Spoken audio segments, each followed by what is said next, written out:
الحمد لله الحمد لله وحده والصلاة والسلام على من لا نبي بعده أما بعد فأعوذ بالله من الشيطان الرجيم بسم الله الرحمن الرحيم إن الله مع الذين اتقوا والذين هم محسنون وقال تعالى إن أكرمكم عند الله أتقاكم إن الله عليم خبير صدق الله العظيم وعن أبي ذر رضي الله عنه قال سألت النبي صلى الله عليه وسلم أي العمل أفضل قال الإيمان بالله وجهاد في سبيله قال قلت فأي رقاب أفضل قال أغلاها ثمنا وأنفسها عند أهلها قلت فإن لم أفعل قال تعين صانعا أو تصنع لأخرق قلت فإن لم أفعل قال تدع الناس من الشر فإنها صدقة تصدق بها على نفسك أو كما قال عليه الصلاة والسلام۔ بزرگوں، پیارے بھائیوں، اللہ رب العزت کا بے انتہا کرم اور احسان ہے کہ اس نے ہمیں ایک ایسی امت میں پیدا فرمایا جن کے اندر علم ہے، تقویٰ ہے اور غیرت۔ پوری دنیا اس امت کے ذریعے فائدہ اٹھا رہی ہے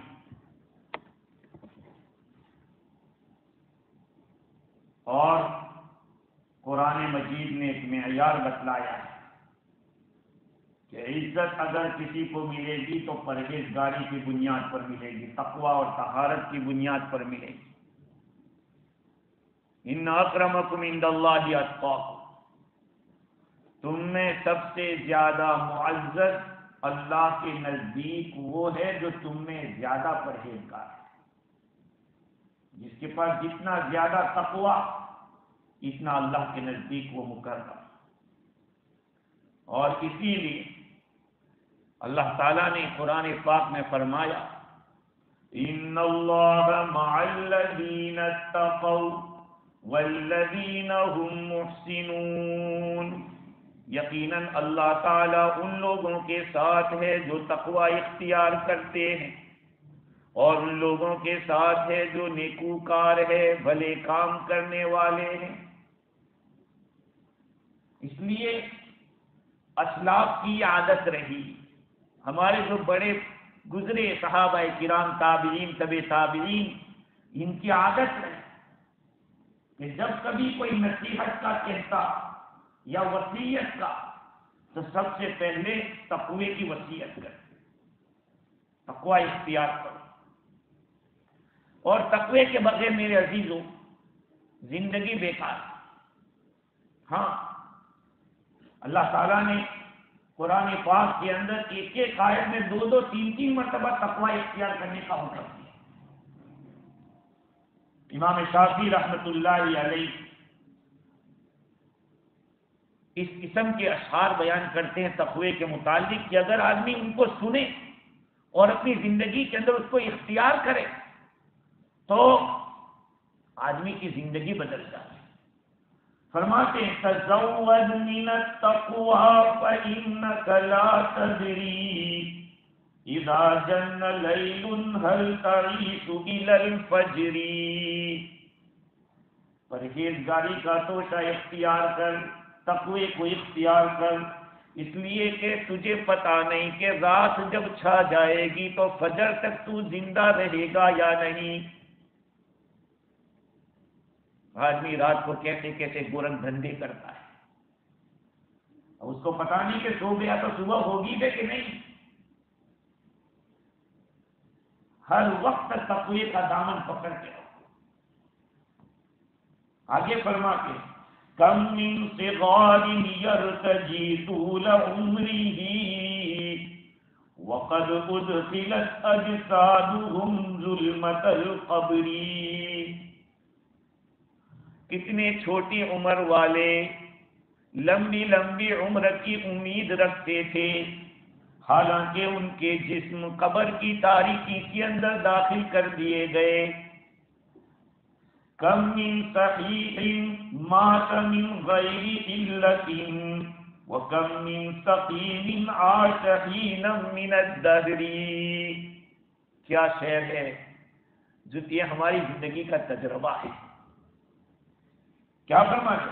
کم من صحیح مات من غیر علت، کتنے تندرست ایسے تھے جو بغیر بیماری کے مر گئے۔ وَكَمْ مِن سَقِيمٍ عَاشَ حِينًا مِّنَ الدَّهْرِ، اور کتنے بیمار ایسے رہے جو زندگی کے لمبے زمانے تک جیتے رہے۔ آپ نے دیکھا ہوگا کتنوں کو کہ گزر گیا تھا کوئی بیماری نہیں، کبھی اس کے سر میں بھی درد نہیں ہوا، گزر گیا، اور ارے وہ تو 25 سال سے اس کو یہ تکلیف ہے لیکن جی رہا ہے۔ یہ ہم دیکھتے ہیں اپنی آنکھوں سے۔ کم من فتى امسى واصبح ضاحكا وقد نسجت اكفانه وهو لا يدري، کتنے نوجوان صبح اور شام کرتے ہیں ہنسنے کی عادت میں، حالانکہ ان کے کفن بن دیے گئے، ان کے کپڑے تیار ہو چکے ہیں، انہیں پتا نہیں۔ ہاں آدمی ہنس رہا ہے صبح شام، حالانکہ اس کا کفن مارکیٹ میں آ چکا ہے، اس کو پتا نہیں۔ کم من ساکن عند الصباح بقصره وعند المساء كان من ساکن القبر، کتنے لوگ ایسے گزرے جو صبح میں اپنے محل میں رہ رہے تھے اور شام ہوئی تو وہ قبر میں پہنچ چکے تھے۔ فداوم علی التقوى فإنما امان من الاغوال فی موقف الحشر، تو تقوی پر پابندی کر، ہمیشہ تقوی اختیار کر، اس لیے کہ تقوی پر آپ کے لیے امن بنے گا تمام قسم کے حالات سے قیامت کے میدان میں۔ ہاں ہمیشہ تقوی اختیار کرو، پرہیزگاری ضروری ہے، اس کے بغیر میرے عزیزو نہ آپ کی دنیا درست رہ سکتی ہے نہ آخرت درست رہ سکتی ہے۔ ارے تقوی کے بغیر تو بیوی بھی راضی نہیں ہوتی، کوئی بیوی ایسا نہیں چاہتی ہوگی کہ اس کا شوہر ایسے رف لائف گزارے، شریعت کے خلاف زندگی گزارے۔ طالب علم کے لیے بھی تقوی ضروری، عوام کے لیے بھی تقوی ضروری، خواص کے لیے بھی تقوی ضروری۔ اسی لیے اہل اللہ کی یہ عادت رہی کہ جب کوئی کسی کو رخصت کرتا تو کہتا بھائی تقوی اختیار کر، پرہیزگاری اختیار کر۔ ہاں اللہ کا ڈر پیدا، اور اللہ کا ڈر پیدا کیسے ہوگا؟ کہا بغیر علم کے تقوی کہاں ہے؟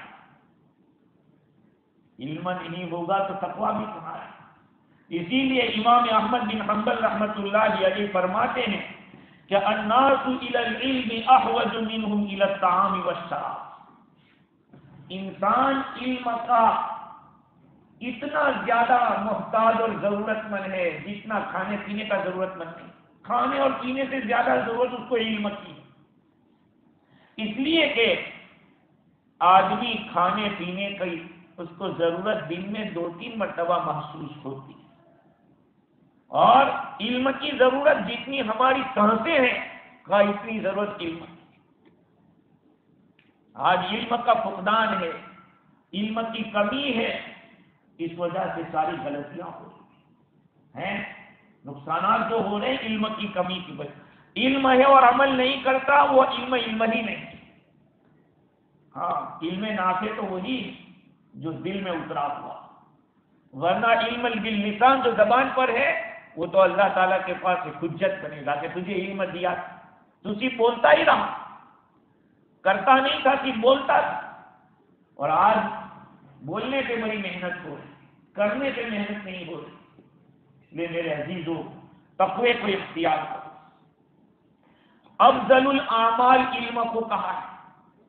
حضرت انس رضی اللہ تعالیٰ عنہ فرماتے ہیں کہ افضل الاعمال العلم باللہ، تمام اعمال میں سب سے افضل عمل اللہ کو جاننا ہے، اللہ تعالیٰ کا علم حاصل کرنا۔ اللہ کا علم، اللہ ایک ہے، اللہ کی صفات کیا ہے، اللہ تعالیٰ کے افعال کیا ہے، اللہ کا کلام کیا ہے، یہ ساری باتیں جاننے کی اور سیکھنے کی۔ ہم تو زندگی گزرتے جا رہے ہیں اور جو تھوڑا کچھ جانتے ہیں اسی پہ خوش ہے، بس یہ سمجھتے کہ بس ہمیں اب علم کی ضرورت۔ علم تو من المہد الی اللحد، گہوارہ جانتے ہو بچے کو، جس کو چھوٹا سا ہوتا ہے اس کو گہوارہ اس کو کہتا، وہاں سے لے کر قبر تک علم کی ضرورت وہاں تک ہے۔ بیچارے کتنے لوگ ایسی زندگی گزارتے ہیں کہ ان کو شعور تک نہیں، نہ اپنی ازدواجی زندگی کا کچھ علم ہے، نہ لوگوں کے حقوق کا کچھ پتہ ہے۔ حضور اکرم صلی اللہ علیہ وسلم نے امت کے سامنے ساری باتیں رکھی، بتایا۔ حضرت ابو ہریرہ رضی اللہ تعالیٰ عنہ روایت کرتے ہیں، حضور اکرم صلی اللہ علیہ وسلم نے ارشاد فرمایا السنت سنتا، بہت یہ پہلی دفعہ میں نے حدیث سنی، میں آپ کو جو سنا رہا ہوں، السنت سنتا، سنتیں دو طرح کی ہے، ایک سنت فی فریضتی و سنت فی غیر فریضتی، ایک وہ سنت جو کہ فرائض میں، اور ایک سنت وہ ہے جو غیر فرائض میں ہے۔ مثال کے طور پر نماز فرض ہے، تو اب اس میں سنت کیا ہے؟ اس میں سنت کیا ہوگی؟ سارا جاننا پڑے گا آپ کو۔ اگر نہیں یہ سمجھ لو کہ جو چیز فرض ہے اس کے اندر جو سنتیں ہوگی اس کا تعلق قرآن سے ہے۔ ہاں فسنت التی فی الفریضہ اصلها فی کتاب اللہ اخذها ہدی و ترکها ضلال، اس کو اختیار کرنا ہدایت ہے اور اس کو چھوڑ دینا گمراہی۔ اب نماز کے اندر کتنی سنت، پہلے تو ایمان فرض، اور ایمان کے اندر کتنی چیزیں جاننا ہے، نماز فرض ہے، روزہ فرض ہے، حج فرض ہے، اور ان سب کو سنت کے ساتھ کرنا۔ امر بالمعروف و نہی عن المنکر، بھلی بات کا حکم دینا، بری بات سے روکنا، یہ بھی فرض ہے۔ اب طریقہ کچھ بھی ہو سکتا ہے، مدرسے والے اپنے طور پر یہ فریضہ ادا کر رہے ہیں، کتابیں لکھنے والے اپنے طور پر وہ فریضہ ادا کر رہے ہیں، جمعہ کا بیان کرنے والا اس طریقے سے، تفسیر کرنے والا اپنے طریقے سے، لیکن اس میں بھی آپ کو جاننا پڑے گا۔ اس طریقے سے نہیں کہ اللہ تب آپ دین کا کام کرنے لگ جاؤ، ہاں اس کو بھی جاننا پڑے گا حضور کا طریقہ۔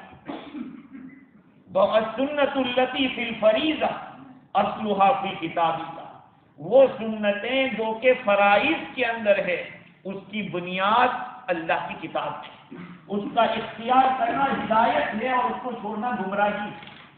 اور وہ سنتیں جو فرائض کے اندر نہیں ہے تو اس کا اختیار کرنا فضیلت کی بات ہے اور اس کو چھوڑنا گناہ نہیں۔ مثال کے طور پر کپڑے پہننا، کپڑے پہننے کے اندر ضروری نہیں کہ ایسے ہی کپڑے پہنو، اچھا ہے، فضیلت کی بات ہے، شریعت کے مطابق کپڑے پہننا فضیلت کی بات ہے، لیکن جن چیزوں سے شریعت نے روکا ہے کہ پائجامہ ٹخنوں کے نیچے نہ ہو، ریشم کا نہ ہو، عورتوں کا لباس نہ ہو، اتنا فٹ نہ ہو، اتنا باریک نہ ہو، یہ ساری چیزیں وہ تو حلال اور حرام کا اس کے اندر تعلق ہے، اس کا تو خیال کرنا پڑے گا، لیکن اس میں سنتیں اگر اختیار کرو گے تو فضیلت کی بات ہے۔ اور اگر اس کو چھوڑا تو اس کو گناہ نہیں کہیں. آج ہمارا حال یہ ہے کہ فرائض کے ٹھکانے فرض کو دیکھو کہ ان فرضوں کو ہم کیسے ادا کر رہے ہیں. ہماری نماز پڑھ رہے ہیں، سنتیں چھوٹی ہوئی، کیسے کھڑا رہنا ہے، کیسے بیٹھنا ہے، کہاں دیکھنا ہے، یہ ساری چیزیں فرائض کے اندر ہے. تو اس کو اختیار کرنا ہدایت، اور نہیں اختیار کریں گے تو گمراہی ہو. تو حضور اکرم صلی اللہ علیہ وسلم نے علم کے اوپر بہت زیادہ ابھارا اور امت کو پورا دین بتلایا کہ کس طرح سے زندگی گزارنی ہے. اور یہی تو وجہ آخر دیکھیے، علم کے خاطر حضرت موسیٰ علیہ السلام جیسے جلیل القدر نبی کو اللہ تعالیٰ نے سفر کروایا، لمبا سفر کروایا. حضرت کلیم الرحمن موسیٰ بن عمران علیہ السلام کو علم کے خاطر اپنے خادم کے ساتھ سفر کروایا، اور لمبا سفر، اور سفر کے اندر انہوں نے بڑی مشقتیں برداشت کی. حالانکہ اللہ تعالیٰ کے نزدیک موسیٰ علیہ السلام کا مقام بہت اونچا، پھر بھی ان کو سفر کروایا. آپ سوچئے کہ علم کتنی قیمتی چیز ہے. تو تقویٰ اختیار کرنا ہے تو علم تو پہلے ضروری. اگر علم ہی آپ کے پاس نہیں ہوگا تو بھی تقویٰ کیسے اختیار کرو. حضرت ابو ذر غفاری رضی اللہ تعالیٰ عنہ روایت کرتے ہیں، میں نے رسول اللہ صلی اللہ علیہ وسلم کو پوچھا کہ حضور ای العمل افضل، کہ سب سے افضل عمل کون سا ہے؟ آپ نے فرمایا الایمان باللہ، اللہ تعالیٰ پر ایمان لانا، وجہاد فی سبیلی، اور اللہ کے راستے میں جان کی بازی لگانا، جہاد کا لفظ ہے. اس کے بعد میں نے پوچھا کہ ای الرقاب افضل، کس غلام کو آزاد کرنا افضل ہے؟ آپ نے فرمایا اغلاھا ثمنا وانفسھا عند اہلھا، جو بڑا قیمتی ہو، جس کا بھاؤ زیادہ ہو اور گھر والوں کے نزدیک وہ زیادہ پسندیدہ ہو، ایسے غلام کو آزاد کرنا. پھر پوچھا کہ حضور اگر میں یہ نہ کر سکوں تو؟ فرمایا کہ تعین صانعا او تصنع لاخرى، کہ تم کسی کاریگر کی مدد کرو، کوئی کام کر رہا ہے اس کی مدد کرو، یا کسی بیوقوف کے لیے کام کر دو جس کو بیچارے کو کچھ شعور نہیں تھا، اس کے لیے کام کر دو، کہ یہ بہت بڑے ثواب کا کام. بعض روایت میں کہ تعین ضائعا، جو آدمی بیکار ہو گیا ہے، ضائع ہو رہا ہے، تو اس کی مدد کرو. پھر حضرت ابو ذر غفاری رضی اللہ عنہ پوچھا کہ اگر میں یہ نہ کر سکوں تو؟ آپ نے فرمایا تدع الناس من الشر، لوگوں کو شر سے چھوڑ دو، یعنی لوگوں کو نقصان پہنچانا چھوڑ دو. فإنها صدقۃ، اس لیے کہ یہ ایک صدقہ ہے. تصدقوا بها علی نفسک، جس کے ذریعے تو اپنی ذات سے صدقہ ہے، اپنی ذات سے. دیکھو ہم نے حقوق العباد کو تو یہ سمجھا ہی نہیں کہ یہ دین کا حصہ ہے. ہم نے تقوی نماز کو سمجھ لیا کہ نماز پڑھ لی بڑا پرہیزگار، یہ علامت ہے. لیکن ہمارے بڑے کیا فرماتے ہیں کہ آدمی دین میں داخل ہوتا ہے عبادات کی لائن سے اور معاملات سے نکل جاتا ہے، معاملات سے نکل جاتا ہے. آج اللہ ہمیں معاف فرمایا. اکثر مسلمانوں کے معاملات چوپٹ ہیں، اکثر لوگوں کے معاملات چوپٹ، بھائی بہن کے حقوق دے نہیں رہے، لے کے بیٹھ گئے. بخاری شریف اور مسلم شریف کی ایک روایت ہے کہ حضرت عمران بن حسین رضی اللہ عنہ روایت کرتے، ایک آدمی نے اپنے 6 غلاموں کو سب کو آزاد کر دیا، حالانکہ ان کے پاس یہی سب کچھ تھا، 6 غلاموں کے علاوہ اور کچھ تھا نہیں. انہوں نے سارے غلاموں کو آزاد کر دیا. حضور اکرم صلی اللہ علیہ وسلم نے سب کو بلایا، 6 غلاموں کو، اور ان کے 2 ٹکڑے کیے، یعنی 2 کی ٹیم بنائی، 3 ٹکڑے کیے، 2 غلام 2 غلام 2 غلام، اس طرح سے 3 حصے کر دیے. پھر آپ نے قرآن اندازی کی کہ کس کا نام نکلتا ہے، تو جن 2 کا نام نکلا ان کو فرمایا کہ تم 2 آزاد، تم 4 ابھی غلام رہو گے. اس لیے کہ آدمی جب وصیت کرتا ہے، مرض الوفات میں اس طرح کا کام کرتا ہے تو 1/3 حصے میں اس کی وصیت چل سکتی ہے، 1/3 سے زیادہ میں اس کی وصیت نہیں چلے گی، کیونکہ وہ تو ورثہ کا حصہ ہے، وارثوں کو ملنے والا۔ اللہ کے نبی صلی اللہ علیہ وسلم نے فرمایا کہ یہ 2 آزاد ہیں، یہ 4 غلام ہیں، اور جس آدمی نے ایسا کیا تھا اللہ کے رسول صلی اللہ علیہ وسلم نے بڑی سخت بات فرمائی، وقال له قولا شدیدا، حضور نے بڑی سخت بات فرمائی، یہ ایک روایت میں۔ اور نسائی شریف میں یہ ہے کہ حضور نے فرمایا کہ لقد ہممت الا اصلی علیہ، میں نے تو ارادہ کیا اس پہ نماز ہی نہ پڑھوں جنازے کی، میں اس کے جنازے کی نماز ہی نہ پڑھوں۔ اب یہ مرتے مرتے اس طرح کی غلطی کی، حدیث میں آتا ہے کہ ایک آدمی پوری زندگی نیکی کرتا ہے لیکن آخر میں ایسی غلطی کرتا ہے کہ جہنم واجب ہو جاتی ہے، اور ایک آدمی پوری زندگی برائیاں کرتا ہے لیکن آخر میں کوئی ایسا نیکی کا کام کرتا ہے اللہ کو راضی کر دیتا ہے۔ اسی لیے تو کہا جاتا ہے کہ آدمی ہر گھڑی ڈرتا ہے، ہر گھڑی ڈرتا رہے، بچتا رہے اللہ کی نافرمانی سے۔ خیر حضور اکرم صلی اللہ علیہ وسلم نے فرمایا کہ میرا تو ارادہ تھا کہ اس کی جنازے کی نماز ہی نہ پڑھوں۔ اور ایک روایت میں یہ ہے کہ آپ صلی اللہ علیہ وسلم نے ارشاد فرمایا کہ لو شهدته قبل ان لم يدفن فيما، اگر اس کو دفن کرنے سے پہلے میں حاضر ہوتا تو مسلمانوں کے قبرستان میں اس کو دفن نہ کرنے دیتا۔ آپ سوچئے کہ حقوق العباد کتنی اہم چیز ہے۔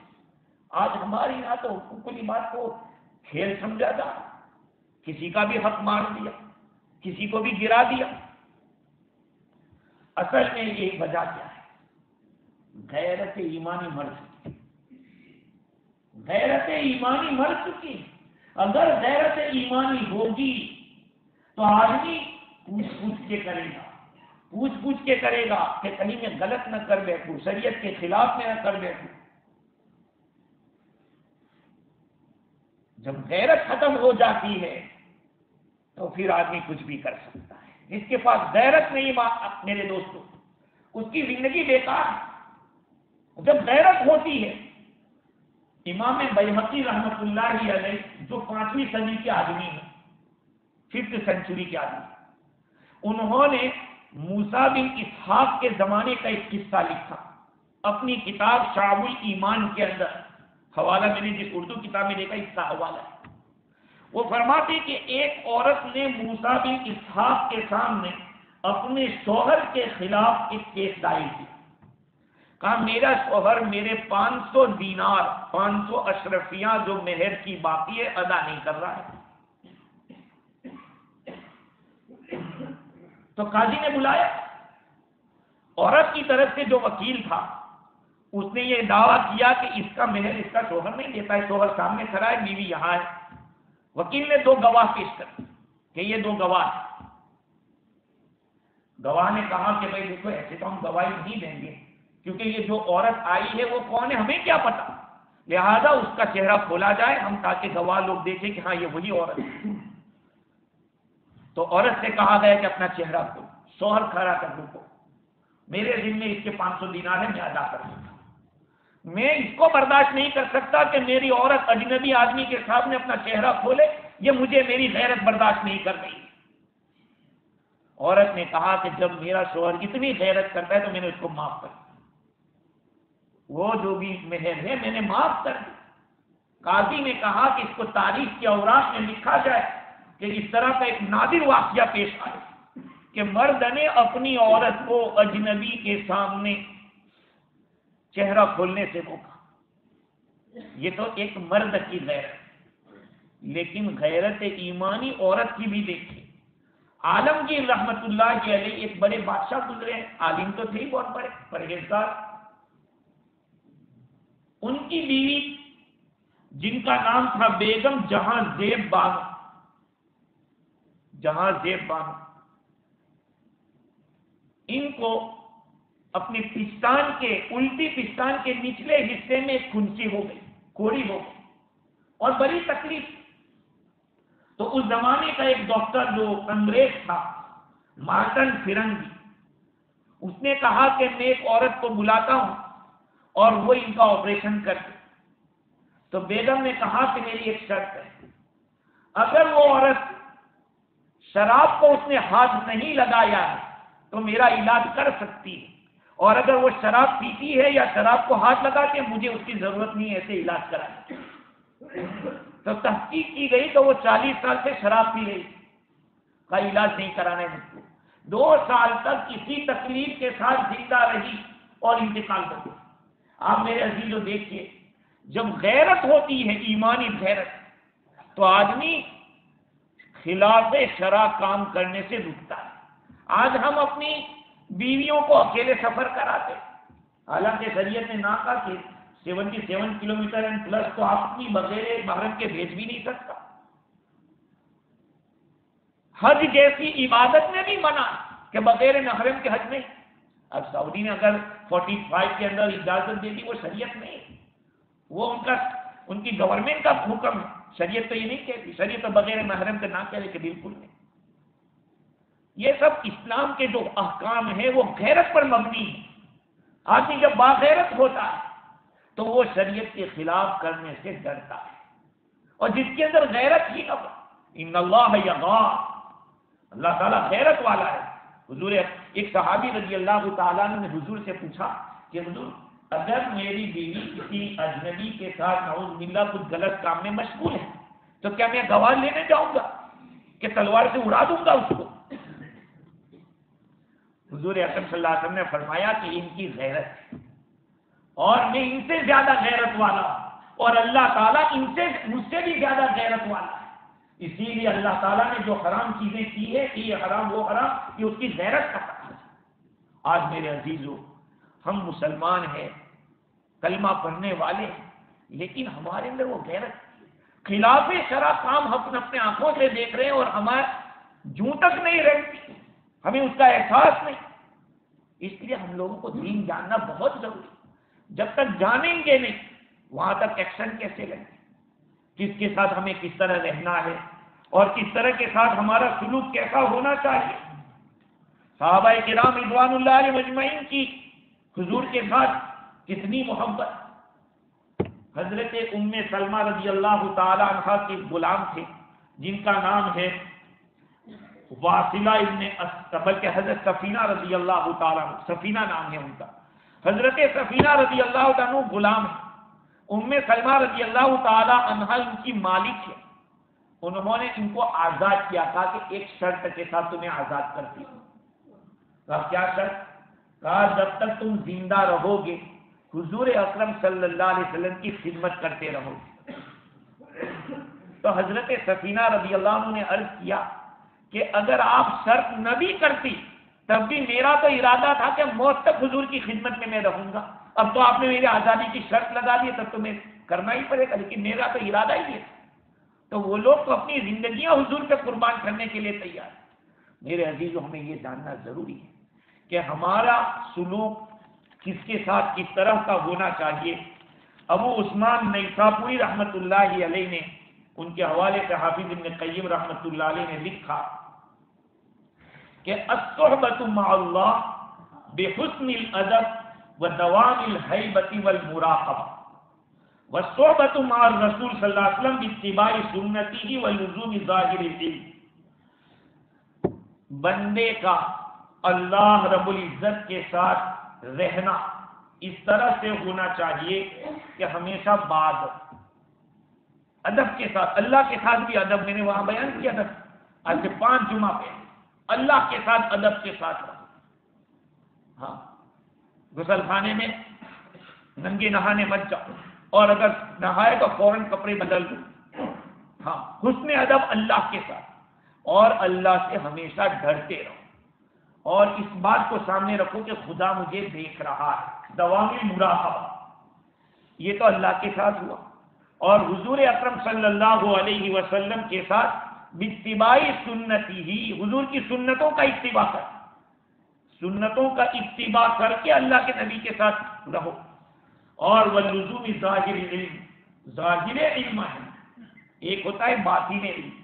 اب باطن علم جو ہوتا ہے اخلاق ہے، حسد، کینہ، تکبر، یہ ساری چیزیں جو ہیں یہ اخلاقی بیماریاں، یہ اندر کی بیماریاں۔ تو کہا کہ یہ تو باطن علم ہے، ظاہر علم بھی ہونا چاہیے آدمی کو اور حضور کے ساتھ صحبت کی، حضور کے ساتھ رہنا اس طرح سے ہوگا۔ وَمَعَ الْأَوْلِيَاءِ مَعَ أَوْلِيَاءِ اللَّهِ بِالْاحْتِرَامِ وَالْخِدْمَةِ، اور اللہ کے جو دوست ہوتے ہیں، اللہ والے جو ہوتے ہیں، ان کے ساتھ احترام اور ادب کے ساتھ، ان کے ساتھ بیٹھو، ان کے ساتھ رہو، ادب اور احترام۔ یہ چیز ہمارے یہاں نہیں، کیوں نہیں؟ اس سے کہ ہم کسی کو اللہ والا سمجھتے ہی، ہم تو اپنے ہی کو اللہ والا سمجھتے ہیں، اسی لیے یہاں کوئی خانقاہی نظام نہیں، یہاں کسی اللہ والے کے ساتھ کوئی تعلق نہیں، ہر آدمی اپنے کو ہی بڑا سمجھ رہا کہ میں ہی بڑا اور میں جو فیصلہ کروں وہی صحیح، حالانکہ ایسا نہیں ہونا چاہیے۔ اولیاء کرام آج بھی موجود ہیں دنیا کے اندر۔ مولانا تھانوی نور اللہ مرکزہ فرماتے تھے کہ میں اپنی آنکھوں سے دیکھ رہا ہوں کہ اولیاء کی سیٹیں خالی ہیں۔ میں نے بار بار ایک بات بتائی کہ نبوت میں سلیکشن ہوتا ہے اور ولایت میں الیکشن ہوتا ہے۔ نبوت میں سلیکشن ہوتا ہے، وہاں کوئی الیکشن نہیں، اللہ جس کو نبی بنائے گا بس ہو گیا، اب تو کوئی نبی آنے والا ہے نہیں، لیکن یہ کہ جتنے نبی آئے اللہ تعالیٰ نے اپنی چوائس سے بنائے، یہ نہیں کہ کوئی مجاہدہ کیا ہوگا۔ حضرت موسیٰ علیہ السلام سے پوچھا گیا، یا موسیٰ علیہ السلام نے اللہ تعالیٰ سے پوچھا کہ یا اللہ تو نے مجھے کیوں نبی بنایا؟ کہا موسیٰ ایک دن تو بکری کے ریور میں بکری چرا رہا تھا، ایک بکری بھاگ گئی تو اس کے پیچھے اتنا دوڑا تھک گیا، وہ بھی تھک گئی اور تو بھی تھک گیا اور بیٹھ گئے، اور موسیٰ تو نے کہا کہ میں نے تجھ کو تھکا دیا، تو معاف کر مجھ کو، میں نے تجھے بہت تھکایا۔ اور بعض روایت میں کہ موسیٰ علیہ السلام نے اس بکری کو اٹھایا، لے کر آئے اور جہاں بکریوں کا ریوڑ تھا وہاں جا کے رکھ دیا، کہا یہ تیری جو بات کی ایک بکری کے ساتھ، تو میں نے سوچا کہ اس کو میں نبی بناتا۔ ہاں، تو نبوت میں سلیکشن اور ولایت میں الیکشن ہوتا ہے، آدمی مجاہدہ ریاضت کرتے کرتے اللہ کا قرب حاصل کرتا ہے۔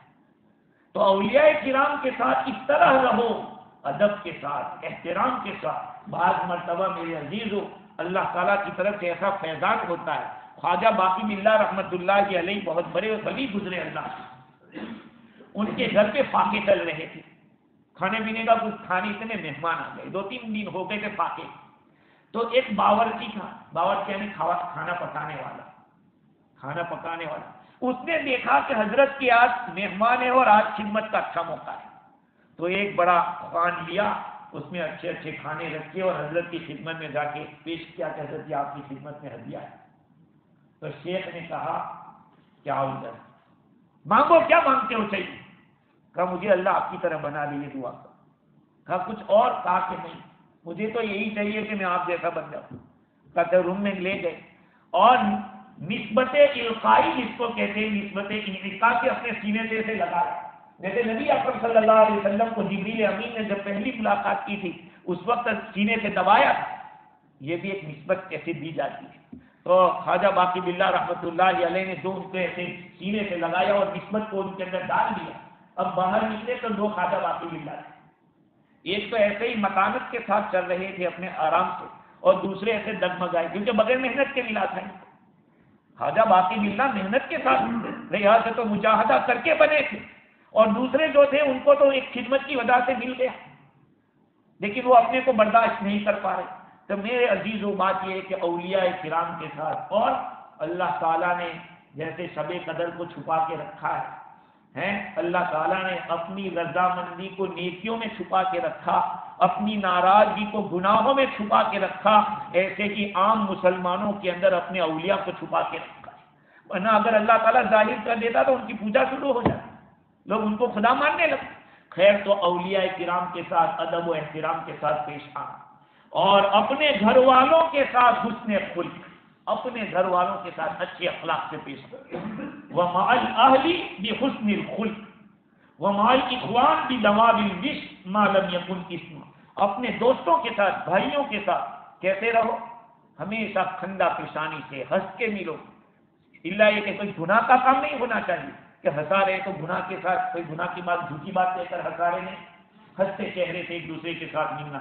وَمَعَ الْجُهَّالِ بِالدُّعَاءِ لَهُ وَالرَّحْمَةِ، اور جاہلوں کے ساتھ جب ملو تو ان کے لیے دعا اور ان کے ساتھ رحمت کرو، نرمی کرو۔ یہ طریقہ ہے زندگی گزارنے کا، اس طرح سے آدمی کو رہنا ہے۔ باقی میرے عزیزو، جو ہماری زندگی گزر رہی ہے اور جا رہی ہے، ایسا لگ رہا ہے کہ ہم میں اور جانوروں میں کوئی فرق نہیں، ہم میں اور جانوروں میں کوئی فرق نہیں ہے، اس لیے کہ نہ ہم پیچھے مڑ کے دیکھتے ہیں، اور جو ہم نے معیار تیار کر رکھے ہیں کہ بھائی بہت ہوشیار وہ جو سیدھے دھندے کر کے پیسے والا بن جائے، یہ سب معیار غلط ہے۔ اللہ کے نزدیک معزز وہ ہے جو زیادہ پرہیزگار ہو۔ حضرت گنج شکر رحمت اللہ علیہ، بابا فرید الدین گنج شکر رحمت اللہ علیہ بھی بہت بڑے پائے کے بزرگ گزرے ہیں۔ ایک جا رہے تھے تو کوئی آدمی شکر لے کے جا رہا تو کہا کہ کیا ہے بھائی؟ تو کہا سر نمک۔ اچھا نمک، ٹھیک ہے نمک ہو۔ وہ جو شکر تھی وہ نمک بن گئی۔ اب اس کو بڑا افسوس ہوا، دیکھا کہ تو نمک ہے، تو کہا حضرت معاف کرنا، وہ تو شکر تھی لیکن ہم نے، اچھا شکر تو ہوگی شکر، وہ شکر ہو گئی۔ تب سے ان کو بابا فرید الدین گنج شکر کے ان کے ملفوظات میں ایک بات لکھی، انہوں نے بتایا کہ میں نے 700 آدمیوں کو جو اللہ تعالیٰ کے خاص بندے تھے ان سے میں نے ملاقات کی، ان سے سوال کیا تو انہوں نے ایک ہی جواب دیا 700 نے۔ نمبر 1، سب سے بڑا عقل مند کون؟ تو آپ نے فرمایا جو گناہ کو چھوڑ دے۔ پھر پوچھا کہ سب سے بڑا، پہلے عقل یعنی سب سے بڑا عقل والا کون؟ تو اس میں فرمایا کہ جو گناہ چھوڑ دے۔ پھر فرمایا من اقیس الناس، دانا یعنی بہت زیادہ ہوشیار کون؟ تو فرمایا جو کسی چیز سے دھوکے میں نہ آئے۔ پھر پوچھا کہ لوگوں میں سب سے مالدار کون؟ فرمایا کہ جو قناعت اختیار، جو ملا ہے اس پہ راضی رہے۔ اور سب سے بڑا محتاج کا جس کے پاس قناعت نہیں ہے وہ سب سے بڑا محتاج ہے۔ میرے بھائیوں، اللہ تعالیٰ نے جو زندگی ہمیں دی ہے بڑی قیمتی ہے، بڑی قیمتی ہے۔ یہ بالکل پانی کی طرح بہتی برف جیسے پانی پگھلتا ہے، بس اس طرح زندگی جا رہی ہے۔ اپنے کو تھوڑا زور ڈالیے، احساس پیدا کیجیے، اور علم اور تقوی ان دونوں میں بہت بڑا جوڑ ہے، اس لیے کہ علم بغیر تقوی کے آئے گا، اور تقوی بغیر علم کے معلوم نہیں ہوگا، اس لیے کہ تقوی میں تو بچنا پڑتا ہے لوگوں کے حقوق دبانے سے، لوگوں کو تکلیف پہنچانے سے، لیکن آپ کو پتہ ہی نہیں ہوگا۔ جس آدمی نے شادی ہی نہ کی اس آدمی کو کیا پتا کہ کسی کو کیا برا لگتا ہے کیا اچھا لگتا ہے، اس لیے کہ بیوی سمجھاتی آدمی کی بہت بڑی اصلاح کر دیتی ہے عورت۔ خیر میرے عزیز، اللہ تعالیٰ نے ہم لوگوں کو جو زندگی دی ہے وہ بہت ہی قیمتی ہے، اس کی قدر کریں۔ اللہ تعالیٰ مجھے کہنے سے زیادہ، آپ حضرات کو سننے سے زیادہ عمل کی توفیق عطا فرماوے۔ این دعا ازمن و زندہ جہاں امین بات، واخر دعوانا الحمدللہ رب العالمین۔